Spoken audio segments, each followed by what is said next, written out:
Bien-aimés peuple de Dieu, hommes et femmes, serviteurs du Seigneur, nous célébrons ce jour le 4e dimanche avant la Passion. Cette célébration est couplée à la Sainte Seine, le repas du Seigneur, la manutention du pain de la bénédiction et du breuvage de la bénédiction. À vous tous, bien-aimés de Dieu, je vous souhaite la bienvenue en ce lieu de la présence de Dieu et que la grâce, la miséricorde, la paix vous soit donnée de la part de Dieu le Père, de Jésus-Christ, le Fils du Père et l'Esprit Saint, notre consolateur dans la vérité et dans l'amour. Amen. Adorons le Seigneur. Louez l'Éternel, car il est bon, car sa miséricorde dure à toujours. Ainsi disent les rachetés de l'Éternel, ceux qui a délivré de la main de l'ennemi, ceux qui étaient descendus sur la mer dans les navires et qui travaillaient sur les grandes eaux. Ceux-là vivent les œuvres de l'Éternel et s'émerveillent au milieu de la Bible.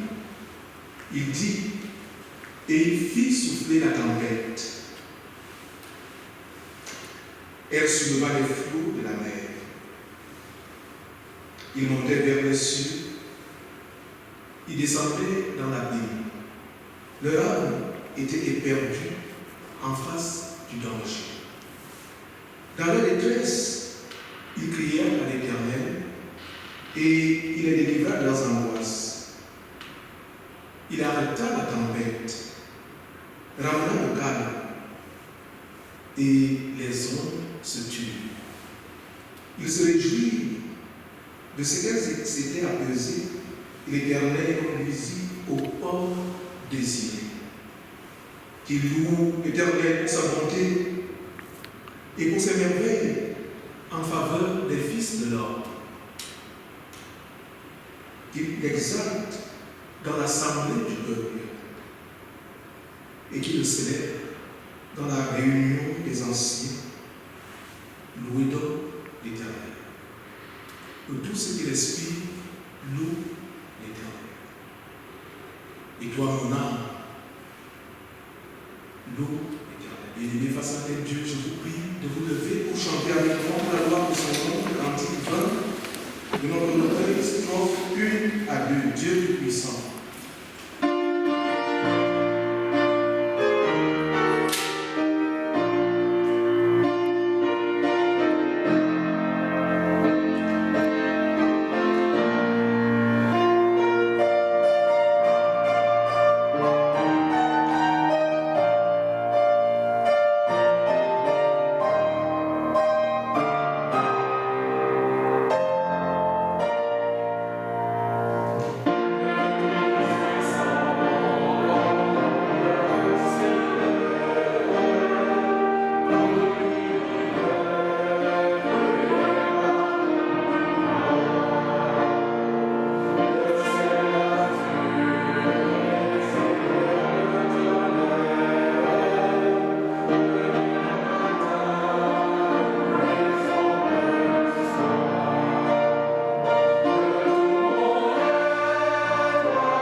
Tu as envoyé ton Fils bien-aimé Jésus-Christ pour guérir les malades et libérer les opprimés.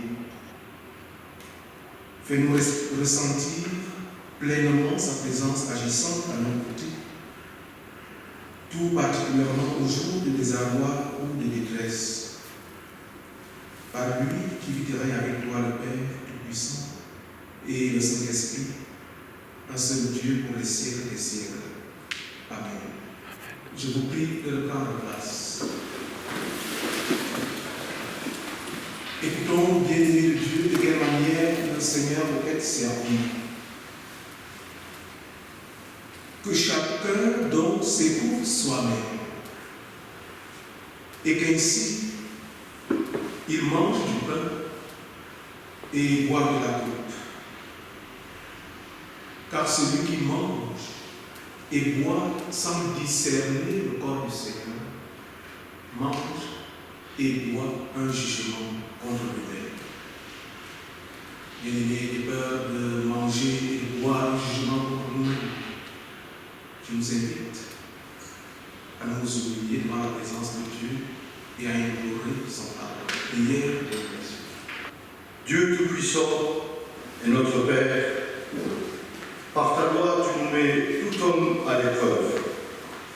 Mais par ton évangile, tu nous donnes une espérance joyeuse. C'est pourquoi, étant appelés à nous examiner, nous regardons à présent vers toi, nous, tes serviteurs, afin d'obtenir ton aide. Puisque, dans ta grâce, tu nous convies à la table sainte de ton Fils, nous t'implorons d'avoir compassion de notre misère. Nous nous accusons et nous reconnaissons nos transgressions.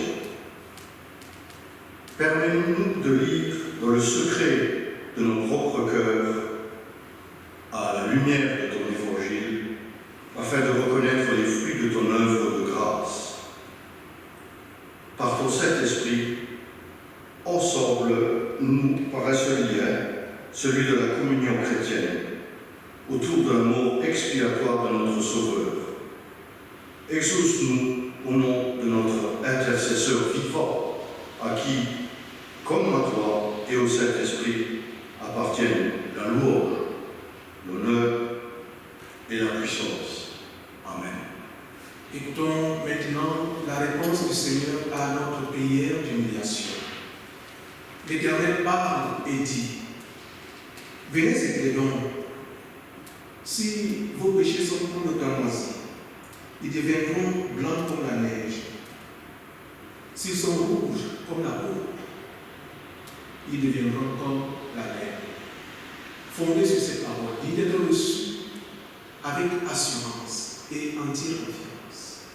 Et en tant que pasteur, esclave de Jésus-Christ, avorton de Dieu, à tous ceux qui se répandent et qui croient, j'annonce maintenant la parole de Dieu et j'atteste la rémission de leurs péchés au nom du Père, au nom du Fils, au nom de l'Esprit Saint, dans la vérité et dans l'amour. Amen. Et toi, mon âme, bénis l'Éternel et n'oublie aucun de ses livres. Je nous invite en conséquence à nous lever pour manifester notre reconnaissance au Dieu de notre salut lorsque nous allons chanter le cantique 20, strophe 3 à 4.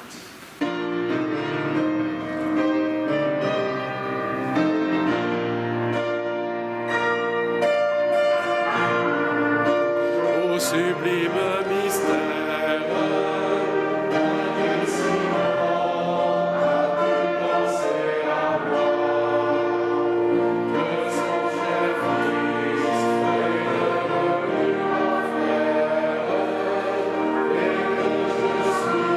Thank you.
Je crois en Jésus-Christ, le Fils de Dieu. Il est venu vivre parmi nous.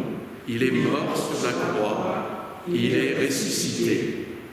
Aujourd'hui et pour toujours, il est avec nous. Je crois en l'Esprit Saint qui nous rassemble dans l'Église et qui nous fait vivre.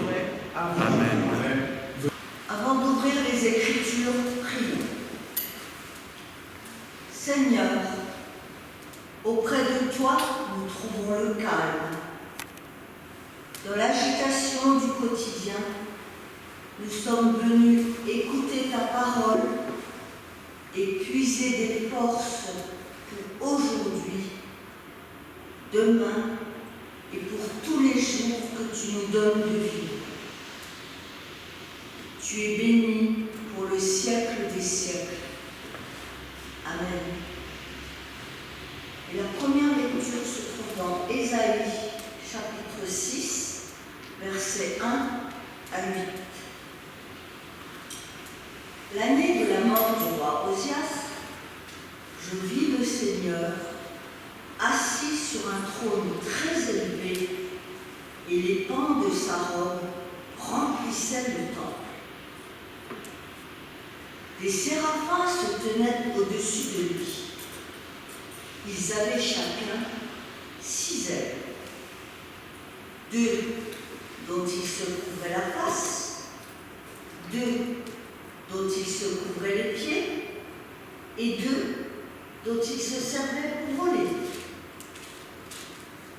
Ils criaient l'un à l'autre et disaient « Saint, Saint, Saint est l'Éternel des armées. Toute la terre est remplie de sa gloire. » Les portes furent ébranlées dans leur fondement par la voix qui retentissait, et la maison se remplit de fumée. Alors je dis, malheur à moi, je suis perdu, car je suis un homme dont les lèvres sont impures. J'habite au milieu d'un peuple dont les lèvres sont impures, et mes yeux ont vu le roi, l'Éternel des armées. Mais l'un des séraphins vole vers moi, tenant à la main une pierre ardente qu'il avait prise sur l'autel avec des pincettes. Il me toucha la bouche et dit « Ceci a touché tes lèvres, ton iniquité est enlevée et ton péché est expié. » J'entendis la voix du Seigneur disant « Qui enverrai-je et qui marchera pour nous ?» Je répondis « Me voici, envoie-moi. » La seconde lecture se trouve dans la première épître de l'apôtre Paul aux Corinthiens, au chapitre 15, les versets 1 à 11. Je vous rappelle, frères, l'évangile que je vous ai annoncé, que vous avez reçu, dans lequel vous avez persévéré, et par lequel vous êtes sauvés, si vous le retenez tel que je vous l'ai annoncé. Autrement, vous auriez cru en vain. Je vous ai enseigné avant tout, comme je l'avais aussi reçu, que Christ est mort pour nos péchés selon les Écritures, qu'il a été enseveli et qu'il est ressuscité le 3e jour selon les Écritures et qu'il est apparu à Céphas, puis aux 12. Ensuite, il est apparu à plus de 500 frères à la fois, dont la plupart sont encore vivants, et dont quelques-uns sont morts. Ensuite, il est apparu à Jacques, puis à tous les apôtres. Après eux tous, il m'est aussi apparu à moi, comme à l'avorton. Car je suis le moindre des apôtres. Je ne suis pas digne d'être appelé apôtre parce que j'ai persécuté l'Église de Dieu. de Dieu, je suis ce que je suis, et sa grâce envers moi n'a pas été vaine. Loin de là, j'ai travaillé plus que tous, non pas moi toutefois, mais la grâce de Dieu qui est avec moi. Ainsi donc, que ce soit moi, que ce soit eux, voilà ce que nous prêchons, et c'est ce que vous avez cru. La troisième lecture est extraite de l'Évangile de Marc au chapitre 4, les versets 35 à 41. C'est le texte qui servira de support à la prédication. Ce même jour, sur le soir, Jésus leur dit « Passons à l'autre bord ». Après avoir renvoyé la foule, ils l'emmenèrent dans la barque où il se trouvait. Il y avait aussi d'autres barques avec lui. Il se leva un grand tourbillon, et les flots se jetaient dans la barque au point qu'elle se remplissait déjà. Et lui, il dormait à la poupe sur le coussin. Ils le réveillèrent et lui dirent « Maître, ne t'inquiètes-tu pas de ce que nous périssons ?» S'étant réveillé, il menaça le vent et dit à la mer « Silence, tais-toi !» Et le vent cessa, et il y eut un grand calme. Puis il leur dit « Pourquoi avez-vous ainsi peur? Comment n'avez-vous point de foi ?» Ils furent saisis d'une grande frayeur, et ils se dirent les uns aux autres « Mais quel est donc celui-ci à qui obéissent même le vent et la mer? Seigneur, à qui donc irions-nous? Ta parole est la vérité et la vie. Sanctifie-nous par ta parole. Amen. Je vous invite à vous lever pour chanter le cantique numéro 229, Touche nos oreilles.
S'étant réveillé, il menaça le vent et dit à la mer, « Silence, tais-toi !»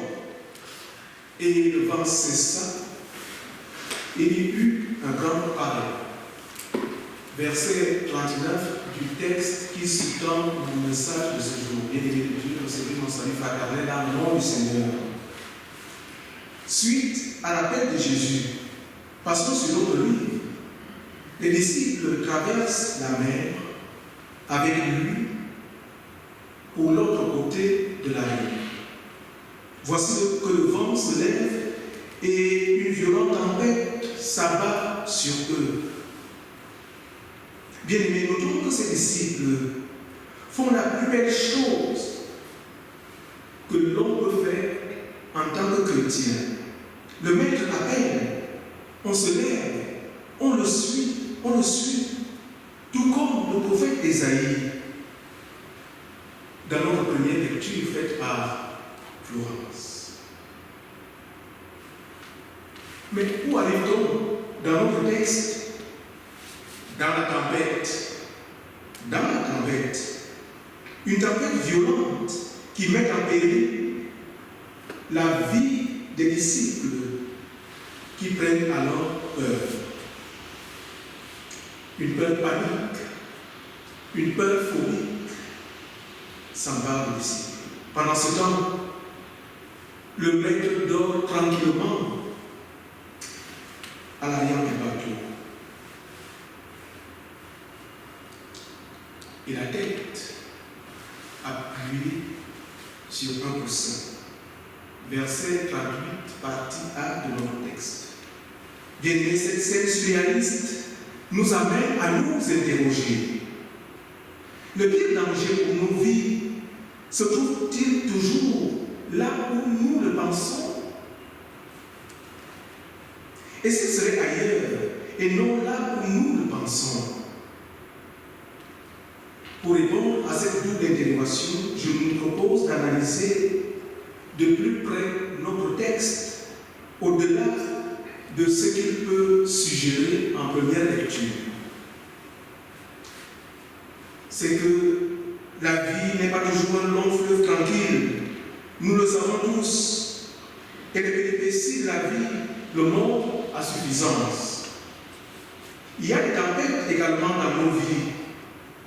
Il y a des orages qui balayent tout, qui bouleversent tout ce que nous avons construit, peut-être péniblement. Il y a des événements dans notre existence qui nous déstabilisent complètement. Un accident, un conflit, un deuil, une catastrophe, et que sais-je encore.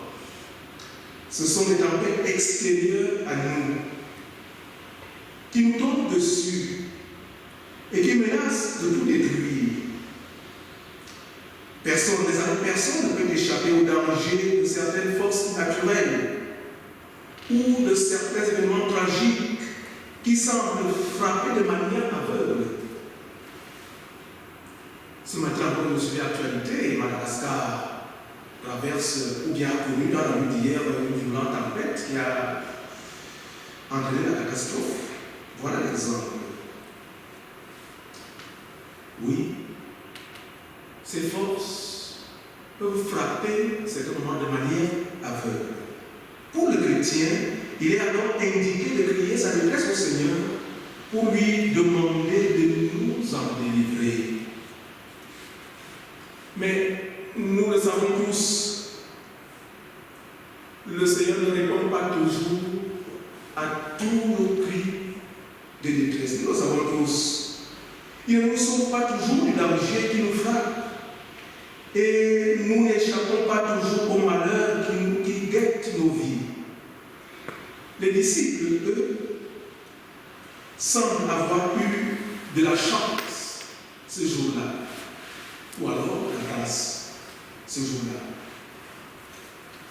C'est donc vrai qu'on peut, dans la prière, demander que le Seigneur prononce le mot apaisant, silence, et mettre ainsi fin à certaines situations pour les changer en bien. Mais il y a bien d'autres occasions où ça ne marche pas toujours. Tout se passe comme si Dieu choisissait de répondre à nos appels de détresse et parfois pas du tout. D'ailleurs, le but de notre texte de ce jour n'est pas de nous apprendre à crier au secours. Non, ce n'est pas le but que je vous propose ici maintenant. Les disciples l'ont fait.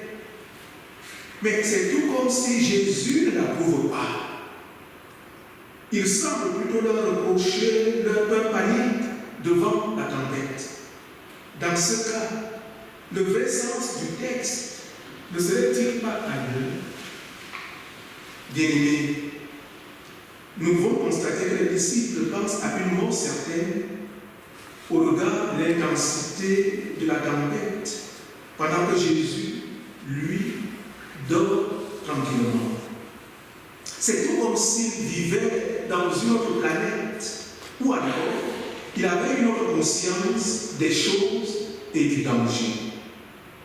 Si tel est le cas, nous pouvons alors avancer que le pire danger de nos vies n'est peut-être pas là où nous le croyons. C'est que le plus souvent, nous sommes effrayés par des choses extérieures, par des tempêtes ou des orages qui nous frappent depuis le dehors de nos vies. Mais peut-être que le vrai danger est à l'intérieur de nous et qu'il guette notre cœur. Ce danger-là, voyez-vous, c'est l'angoisse. C'est la peur de perdre pied. C'est l'impression de vivre en permanence au bord d'un gouffre béant qui peut nous engloutir à tout moment. Frères et sœurs en Christ, il y a des orages, des tempêtes qui se déchaînent dans notre cœur. Et c'est peut-être les pires qui soient. Nous avons soudain peur de nous-mêmes. Nous ne nous y retrouvons plus. Nous voudrions nous mettre à l'abri. Mais nous ne savons pas comment faire. Nous ne savons pas comment faire. Parfois, c'est comme si nous étions pris dans un tourbillon intérieur, entraînés vers le fond de l'abîme, comme si nous nous noyions dans notre propre désespoir. Voilà, bien-aimés, le pire des dangers de notre vie. C'est cette angoisse qui nous conduit au désespoir, une angoisse beaucoup plus dangereuse que la pire des tempêtes extérieures. Nous pouvons alors penser qu'au lieu de nous inviter à crier au secours, Jésus veut nous apprendre à dormir. Oui, Jésus veut nous apprendre à dormir. Mais qu'est-ce donc dormir dans ce cas? Dormir ici, c'est faire confiance. Nous le savons bien. On ne peut pas dormir quand on a peur. Quand on est angoissé, on ne peut pas dormir. On ne peut pas trouver le sommeil quand notre esprit est agité. Jésus veut nous apprendre à dormir, c'est-à-dire à comprendre au plus profond de notre âme que nous n'avons rien à craindre, ni de la réalité extérieure, ni des forces profondes qui s'agitent en nous. Jésus nous invite à trouver la paix intérieure, celle qui nous donne de garder notre calme en toutes circonstances. Mais comment faire? Me demanderiez-vous, et vous avez raison. Comment faire? Comment trouver cette paix intérieure devant un événement qui provoque la peur phobique ou la peur panique? Comment faire? Comment procéder? C'est que nous n'avons rien à faire justement. Nous n'avons rien à faire. Sinon, comprendre. Il nous faut comprendre. Il nous faut comprendre et nous convaincre que la mer de nos angoisses n'est pas un gouffre sans fond. Il nous faut nous convaincre que même l'abîme le plus profond n'est pas infini. Il faut nous convaincre que le Seigneur est là, sous notre main, plus profond que l'abîme. Le Seigneur est là, solide, sous la mer de nos angoisses existentielles. Bien-aimés, même si notre barque semble ballottée par des orages et des tempêtes terrifiantes. Elle est ancrée sur un fondement solide et ferme, bien en dessous des furies de la mer. Voyez-vous, ce qui va tout décider de nos sentiments et de notre confiance, c'est de savoir si oui ou non il y a un tel lieu qui existe en dessous du gouffre. Tant que nous n'y croyons pas, alors nous ne pourrons pas avoir confiance. Nous ne pourrons pas avoir confiance. Mais le jour où nous en avons la certitude, alors nous pourrons, comme Jésus, dormir avec confiance, comme un petit enfant dans les bras de sa mère, même au plus fort de la tempête. Au départ, nous avons avancé que dormir, c'est faire confiance. Nous pouvons également affirmer que dormir, c'est oublier l'angoisse et donc travailler en ce sens. Plus nous aurons peur, plus nous laisserons parler nos angoisses, plus la mer et la tempête gronderont, et plus les vagues seront terrifiantes. Oui, plus les vagues seront terrifiantes. La seule force capable d'arrêter la tempête, c'est la confiance. C'est parce que Jésus avait une confiance absolue en Dieu qu'il pouvait s'endormir en Dieu et stopper la tempête. Et nous pouvons faire de même. Nous pouvons travailler pour avoir cette même confiance que Dieu est là, en dessous de tout. Et comme pour Jésus, cette confiance nous permettra non seulement de calmer nos tempêtes personnelles, mais aussi de rassurer par notre paix intérieure tous ceux qui sont autour de nous, embarqués dans la même barque, la barque de la vie que nous. Cela ne veut pas dire qu'il n'y aura plus de tempête ou plus d'angoisse, non, loin de là. Mais c'est comme si elle avait une importance au point même que nous pouvons nous permettre d'y dormir la tête appuyée sur un coussin. Bien-aimés de Dieu, travaillons à ne jamais perdre cette paix intérieure et cette tranquillité au milieu même de nos angoisses, quelle que soit la tempête. Et le danger le plus menaçant pourra s'évanouir aussi vite qu'il était apparu. Au total, dormir selon le modèle de Jésus, c'est faire confiance, c'est travailler à oublier l'angoisse au profit de la paix intérieure, c'est savoir que le Seigneur est là, au cœur de nos tempêtes personnelles. Nous pouvons également, si nous le voulons bien, rendre ce cheminement par un mot que nous connaissons tous bien, la foi. La foi. Le message de ce récit nous démontre que la foi, c'est le contraire même de la peur. En inscrivant la peur en face de la foi, notre texte transmet un message sur nos peurs, mais aussi sur notre foi. Oui, les tempêtes existent bien dans notre monde, comme dans notre vie. Si nous avons vraiment la foi, nous pouvons dormir paisiblement au cœur des plus grandes tempêtes, en nous disant que nous pouvons faire confiance à Dieu et demander à Jésus de poser par sa parole la paix sur nos troubles. Le silence dans notre tracas, le calme dans nos agitations. Pour conclure, nous pouvons établir que ce qui change les choses, c'est la façon dont nous croyons à la présence du Seigneur. Voilà ce qui change les choses. Si notre foi est assurée, alors le Seigneur nous sauve en calmant nos tempêtes et en conduisant notre barque sur notre rive.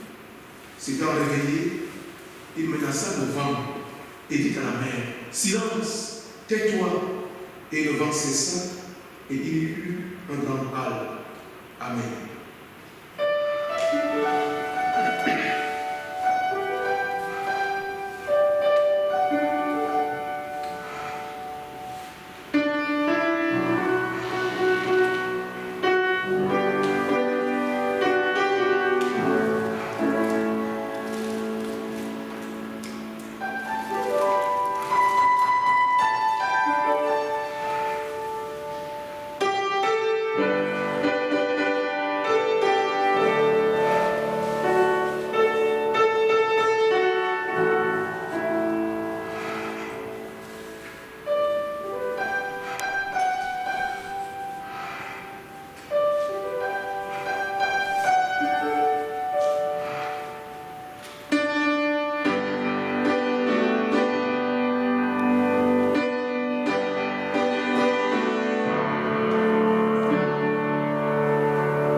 Veuillez vous lever pour chanter avec moi le cantique 614. Tu es là au cœur de nos vies.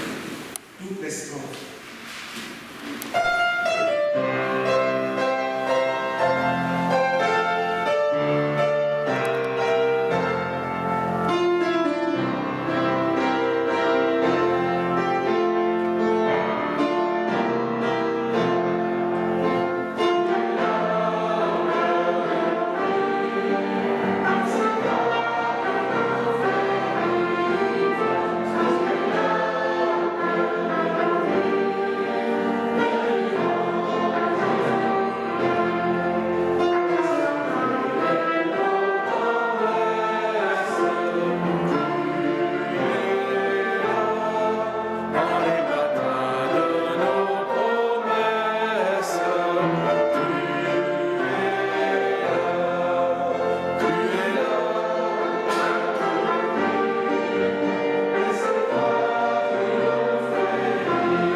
Merci aux musiciens qui nous ont accompagnés, merci aux différents lecteurs, merci aussi à Denis pour la projection et à tous ceux qui ont préparé ce temps de culte, y compris la Sainte Seine que nous allons partager tout à l'heure.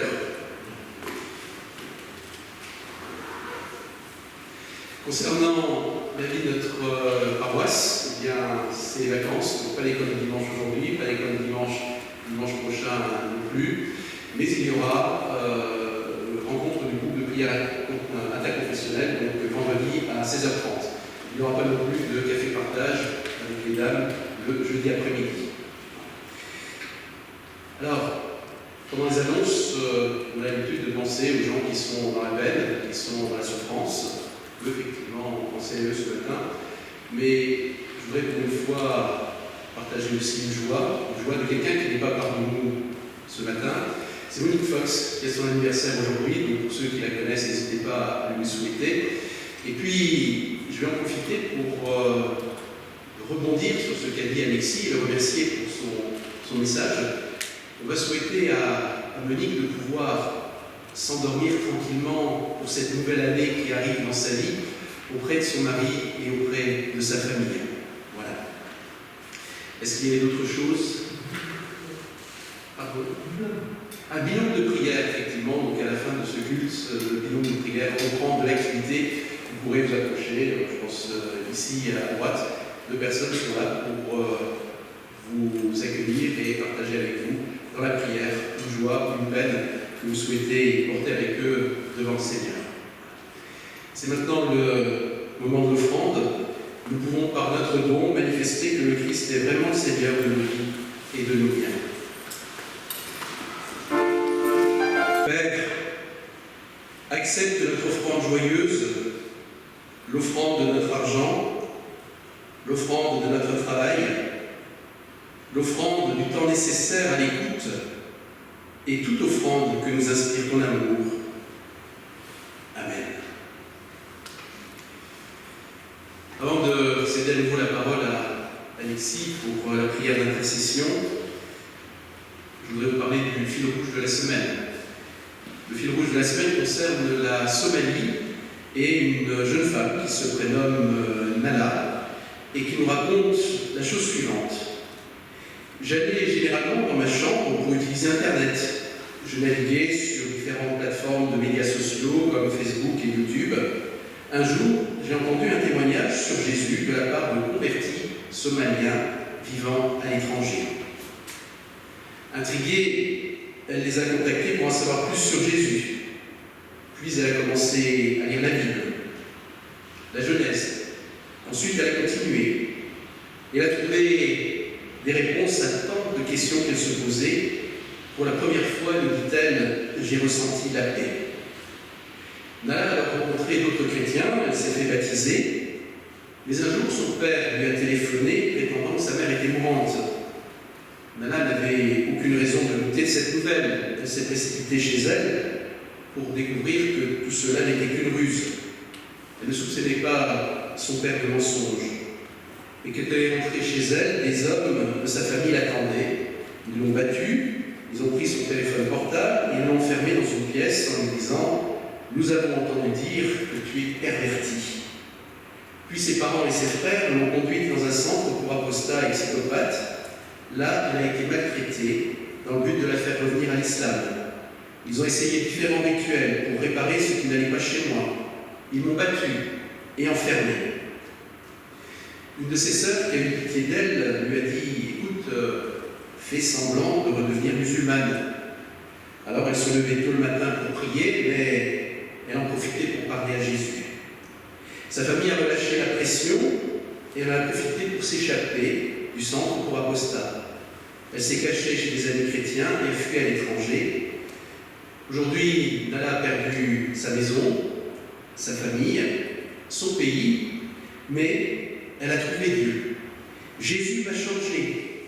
Avant, je n'étais pas heureuse et désormais, je connais la joie, résume-t-elle. Les sujets de prière qui nous sont proposés, c'est de louer Dieu pour la conversion de Nala en Somalie, pays où il est extrêmement difficile de rencontrer Jésus, de prier pour que Dieu consolide sa foi et la protège dans son nouveau pays, de prier également pour la Somalie, pour ce pays très fermé à l'Évangile s'ouvre par la grâce de Dieu.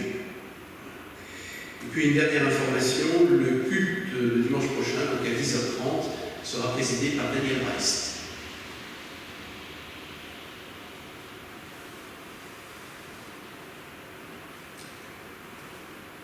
Intercédons maintenant auprès du Seigneur.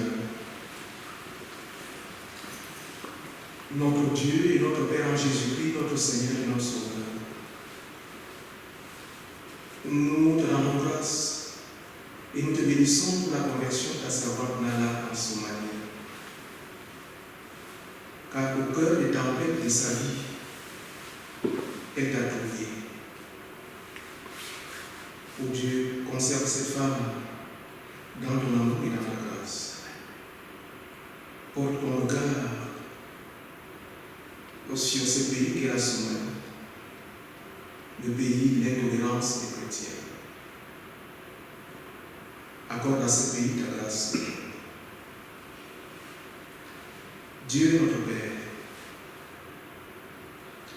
nous te remercions d'avoir envoyé ton divin Fils comme sauveur sur nous tous humaines, où tant d'hommes, de femmes et d'enfants sont atteints dans leur dignité et dans leur vie. Seigneur, nous remettons à ta compassion celles et ceux qui sont victimes de diverses tempêtes dans leur vie. Nous remettons à ton amour nos proches et nos amis, les isolés et ceux qui vivent dans la solitude, les chômeurs, les prisonniers, les migrants. Accorde-nous de savoir nous tenir auprès d'eux pour calmer à notre manière leur tempête. Nous remettons à ta sagesse les chefs des peuples, afin qu'ils recherchent la justice et la paix dans ce monde troublé et en pleine tempête. Fais de nous tous des ouvriers de paix. Nous remettons à ta grâce celles et ceux que nous aimons ou que nous n'arrivons pas à aimer. Accorde-nous de les aimer en ton nom. Nous remettons à ta fidélité celles et ceux avec qui nous travaillons. Garde-nous près de toi et fais-nous les porteurs de ta bonne nouvelle. Fais-nous trouver le pain de vie dans notre communion avec le Seigneur de gloire. Et comme ce pain qui va être rompu, fais des pieds autrefois disséminés dans les campagnes, et comme ce fruit de la vie autrefois dispersé sur les poteaux, ont été recueillis et réunis sur cette table.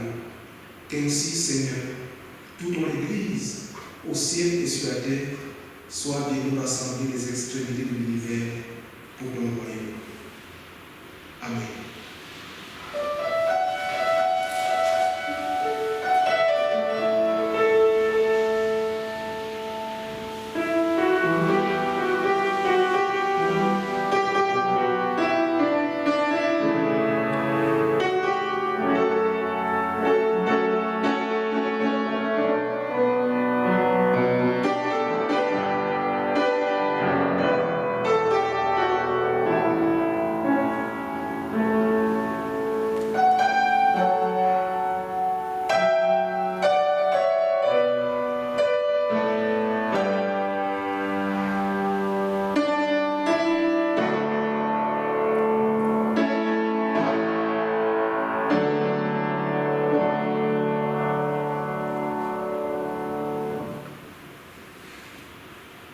La Sainte Seine va être célébrée.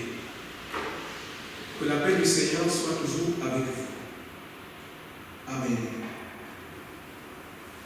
Faisons silence devant le Seigneur.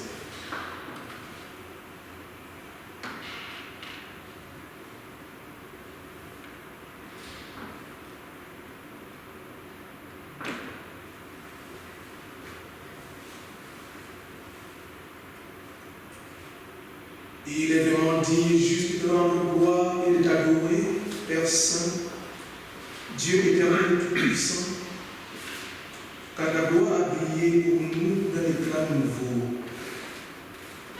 Pour nous, ta parole s'est faite chair, et tu nous donnes de reconnaître en ton Fils ta divinité devenue visible à nos yeux, afin que nos cœurs soient remplis d'amour pour les réalités divines invisibles. C'est pourquoi, avec les anges et la multitude des armées célestes, et avec toute l'Église remplie d'une très grande joie, nous célébrons ton nom glorieux, en chantant d'une seule voix l'éternel cantique des anges. Saint, Saint, Saint est le Seigneur, le Dieu de l'univers. Les cieux et la terre sont remplis de sa gloire. Amen. Je vous prie de vous lever pour poursuivre notre contemplation en chantant le cantique 584 par le corps.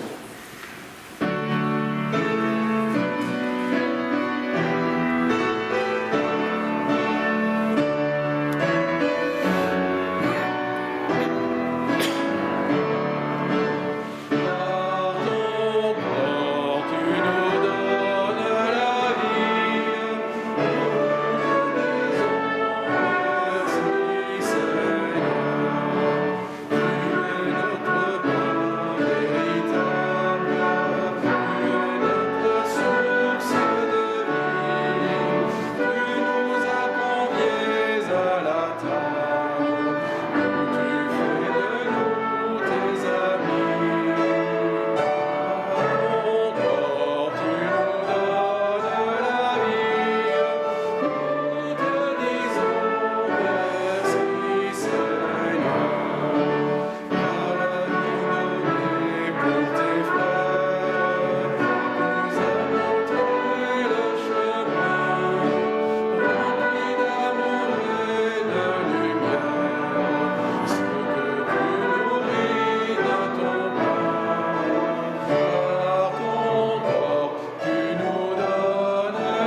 pour l'offrande que Jésus-Christ a faite sur la croix, en réparation pleinement suffisante pour les péchés du monde. C'est lui qui a institué ce mémorial perpétuel de sa mort, nous ordonnant de le célébrer jusqu'à son retour. Voilà pourquoi, Seigneur Dieu, nous avons dressé cette table que nous tenons de lui, dans l'attente de ce jour où il viendra dans sa gloire et selon l'ordre qu'il nous a donné.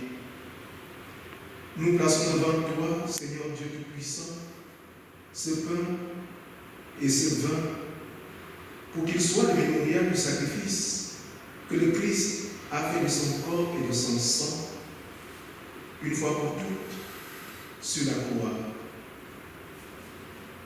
En communion avec lui, nous te présentons, ô Dieu, notre sacrifice de louange, te suppliant de nous consacrer, nous et nos biens, à ton service, en offrande vivante et sainte. Envoie ton Esprit Saint sur nous, pour qu'il nous sanctifie, et qu'en recevant ce pain et ce vin, nous puissions communier au corps et au sang de ton Fils bien-aimé. Accorde-nous ainsi d'atteindre tous à l'unité de la foi pour former un seul corps et croître en celui qui est la tête et le chef suprême de l'Église, Jésus-Christ, notre Seigneur, jusqu'à pouvoir te dire ensemble la prière que nous tenons de lui. Notre Père qui es aux cieux, que ton nom soit sanctifié, que ton règne vienne, que ta volonté soit faite sur la terre comme au ciel. Donne-nous aujourd'hui notre pain de ce jour.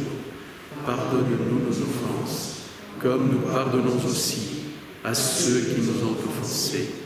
Et ne nous laisse pas entrer en tentation, mais délivre-nous du mal, car c'est à toi qu'appartiennent le règne, la puissance et la gloire, pour les siècles des siècles. Amen. Bien-aimés, hommes, frères et sœurs dans le Seigneur, Dieu nous offre sa paix. Donnons-nous les uns les autres un signe de cette paix en inclinant notre tête vers notre visage.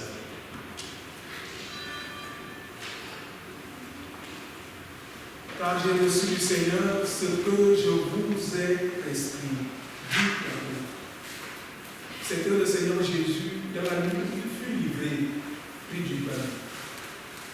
Et après avoir dit la bénédiction, comme nous venons de le faire, il le rompit et le donna à ses disciples en disant: Prenez, mangez-en tous, faites ceci en mémoire de moi. Voilà pourquoi je prends ce pain. Je le romps devant vous, signe du partage et de la communion. Et je déclare solennellement que le pain que nous rompons est la communion au corps de notre Seigneur. Bien-aimés, en mangeant de ce pain, qu'il vous soit donné de communion au corps de notre Seigneur. Amen. De même, après avoir soupé, il prit la coupe et leur dit ceci: cette coupe est la nouvelle alliance en mon sang qui sera répandue en vue de la rémission du péché de nous. Chaque fois que vous ferez de même, faites-le en mémoire de moi. Voilà pourquoi je prends cette coupe. Et je déclare solennellement que la coupe de bénédiction pour laquelle nous rendons grâce est la communion au sang de notre Seigneur. En buvant de cette coupe, qu'il vous soit donné de communier au sang de notre Seigneur. Amen. Car toutes les fois que vous mangez de ce pain et que vous buvez de cette coupe, vous annoncez la mort du Seigneur jusqu'à ce qu'il vienne. Seigneur, je ne suis pas digne de te recevoir. Seigneur, je ne suis pas digne de m'humilier le roi de tes souliers. Seigneur, je ne suis pas digne de ramasser les miettes de ta table sainte. Mais alors que nous étions tous perdus comme des brebis égarées, C'est alors pour ta voix compatissante, plein d'amour authentique pour nous dire, venez, car tout est prêt.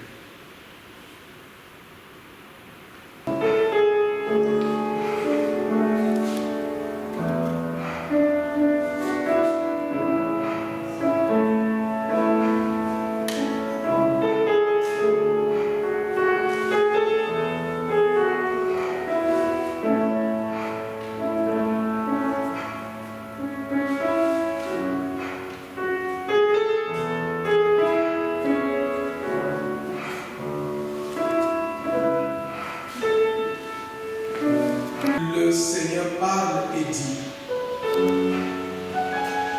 ma chair est vraiment une nourriture, mon sang est vraiment un breuvage. Celui qui mange ma chair et boit mon sang demeure en moi et je demeure en lui. Heureux les invités au repas du Seigneur.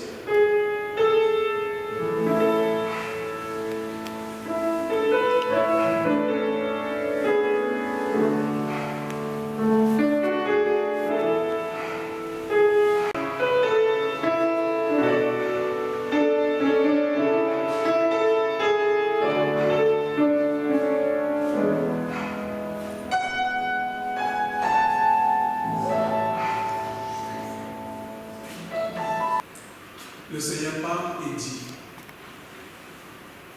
travaillez non en vue de la nourriture qui périt, mais en vue de la nourriture qui subsiste pour la vie éternelle, celle que le Fils de l'homme vous donne. Car c'est lui que Dieu le Père a marqué de son sceau. Il lui a donné le nom qui est au-dessus de tout nom, afin qu'au nom de Jésus, tout genou fléchisse dans les cieux, sur la terre, sous la terre, et que toute l'âme proclame que Jésus-Christ est Seigneur, à la gloire de Dieu le Père. Heureux les invités au repas du Seigneur.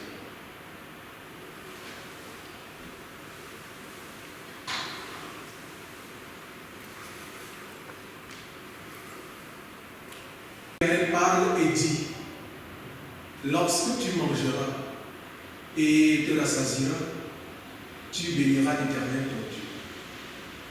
Voici, nous venons de manger avec Dieu et Dieu avec nous. Spirituellement, nous sommes rassasiés. Prions le Seigneur. Seigneur notre Dieu, que tu nous oreille attentive à notre prière. Que l'incarnation de ton Fils bien-aimé nous remplisse de reconnaissance et de joie. Fais-nous la grâce d'approfondir toujours notre foi en communion à ce mystère de l'unité et d'y puiser la force d'un meilleur amour. Au nom de Christ, notre Sauveur. Amen. Bien-aimé, le Seigneur te garde de tout mal. Il garde ta vie. Le Seigneur bénit ton départ et ton arrivée. Partez maintenant. Vous êtes aimés de Dieu. Vous êtes bénis de Dieu. Amen. Et chantons pour terminer le cantique 160.